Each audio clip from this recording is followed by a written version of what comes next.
नमस्ते बच्चों, एक बार फिर से आपका स्वागत है हमारे इस YouTube चैनल AMS संपूर्ण ज्ञान पे। और इसमें फिर से हम आ गए हैं कक्षा 6 का अध्याय 2 लेके। और इस अध्याय 2 में प्रश्नावली 2.1 का जो एक्सरसाइज है, जो प्रश्न संख्या नहीं है, एक्सरसाइज है 2.6।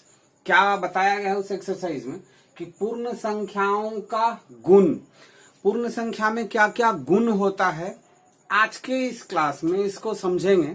आपके बुक में दिया होगा, आप देखेंगे 2.6 में पूर्ण संख्याओं के गुण के बारे में बताया गया है कि पूर्ण संख्याओं में किस किस तरह के गुण होते हैं। तो उसको हम लोग देखेंगे क्या गुण होता है। तो सबसे पहले हम योग के गुण को देख लेते हैं। योग मतलब जोड़। जब हम दो पूर्ण संख्याओं को जोड़ते हैं तो क्या होता है? दो पूर्ण संख्याओं को जब हम जोड़ते हैं तो पूर्ण संख्या ये 8 है और इसमें हम इस 6 को ऐड करते हैं, जोड़ते हैं, तो हमको जो संख्या प्राप्त होता है ये भी एक पूर्ण संख्या है। ये क्या है? ये एक पूर्ण संख्या है। ये क्या है हमारा? ये भी पूर्ण संख्या है। इस तरह से हम कुछ भी जोड़ सकते हैं। 4 और प्लस 5 तो ये क्या हो जाएगा? 9।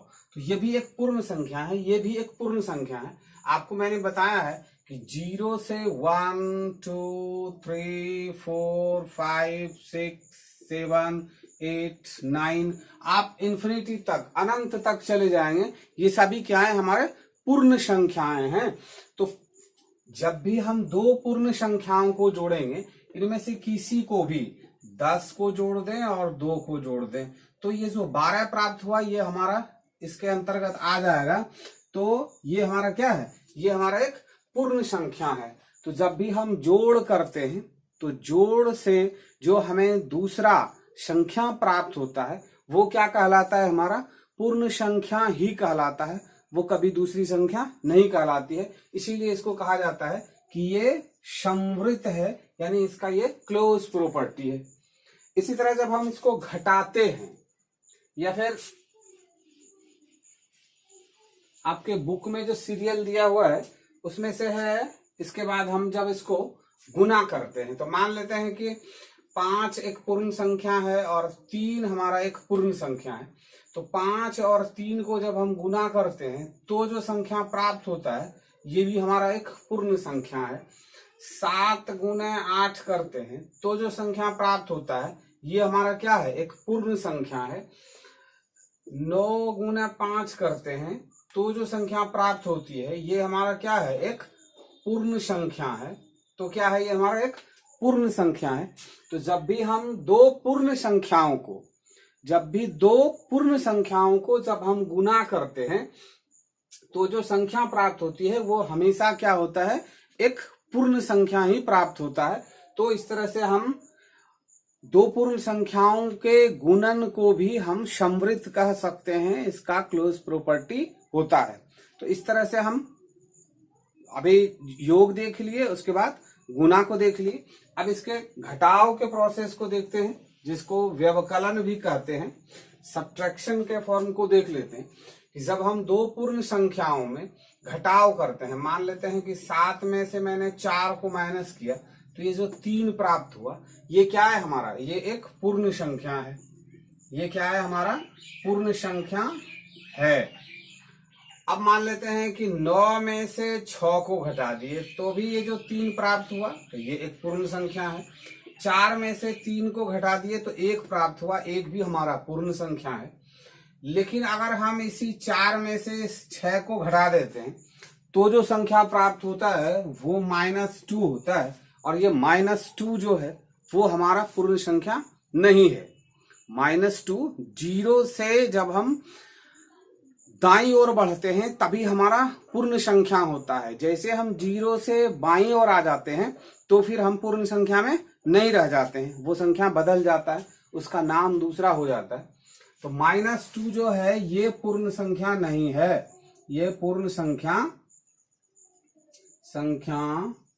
नहीं है। तो हम अब क्या देख पा रहे हैं कि जब हम व्यवकलन करते हैं, जब हम घटाव करते हैं तो क्या पाते हैं कि घटाव में दो पूर्ण संख्याओं के बीच में जो घटाव हुआ उसका जो फल प्राप्त हुआ, घटने के बाद जो शेष राशि हमारे पास प्राप्त होता है, जो शेष संख्या प्राप्त होती है, वो या तो पूर्ण हो भी सकती है या फिर पूर्ण संख्या नहीं भी हो सकती है। तो ये क्या होता है, ये संवृत नहीं करता है। लेकिन ठीक इसी तरह से जब हम डिवीजन करेंगे, जब हम भाग करते हैं, तो 8 में अगर हम 2 से भाग देते हैं तो भागफल हमारा 4 होता है। जो ये 4 हमारा एक पूर्ण संख्या है। मान लेते हैं 12 है, इस 12 में हम 3 से भाग देते हैं तो भी जो ये भागफल प्राप्त होता है, ये हमारा क्या होता है, एक पूर्ण संख्या ही है। ये क्या है, हमारा पूर्ण संख्या ही है।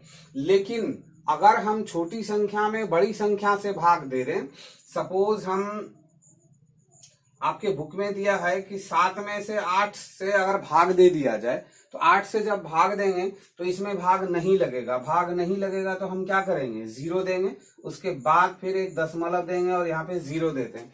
अब ये जो 0 दशमलव से स्टार्ट हो गया, तो 0 दशमलव से स्टार्ट हो गया, और अभी मैंने आपको क्या बताया कि पूर्ण संख्या 1 2 3 4 5 6 7 8 9 10 11 12 और इस तरह से अनंत तक है। मगर लास्ट मैंने क्या बताया, 0 और उसके बाद क्या है, 1। ये 0 पॉइंट में पूर्ण संख्या नहीं है।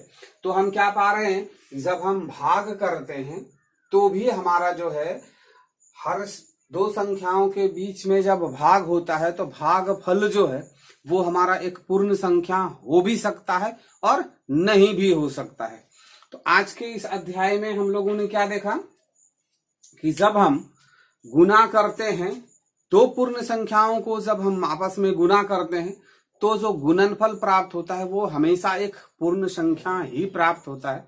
जब हम दो पूर्ण संख्याओं को जोड़ते हैं आपस में तो जो संख्या प्राप्त होती है वो हमेशा एक पूर्ण संख्या ही प्राप्त होती है।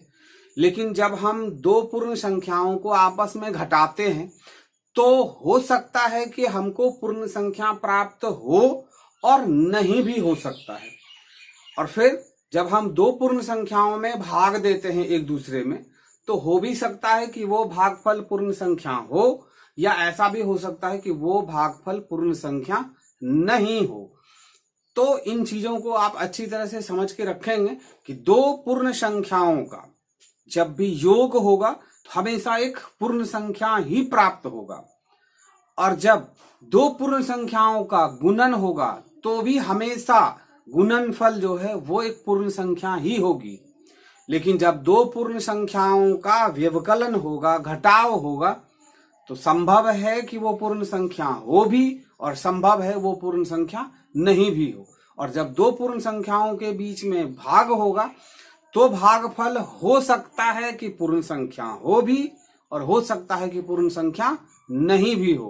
तो आज का क्लास आपको कैसा लगा, इस चीज को आप कमेंट्स बॉक्स में कमेंट्स जरूर करेंगे। आप अगर 6, 7, 8, 9, 10 क्लास का इंग्लिश पढ़ना चाहते हैं या फिर ओवरऑल इंग्लिश पढ़ना चाहते हैं, ग्रामर पढ़ना चाहते हैं, ट्रांसलेशन पढ़ना चाहते हैं, तो हमारा खुद का एक चैनल है AMS स्पोकन गुरु के नाम से।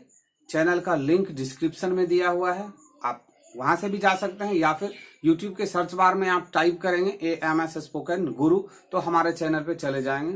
वहां से जाके आप उस चैनल को देखें। अगर आपको लगे कि इसमें भी कुछ पढ़ने लायक है जो आपको काम आएगा तो आप उस चैनल को विजिट करें, देखें, सब्सक्राइब करें। तो आज के लिए बस इतना ही, मिलते हैं नेक्स्ट वीडियो में।